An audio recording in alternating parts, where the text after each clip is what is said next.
Hello everybody, welcome back to our YouTube channel. Today in this video I am talking about Meta Materials stock.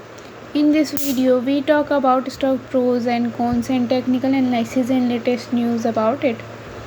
Stock is trading at $0.19 with 0.69% negative in a day.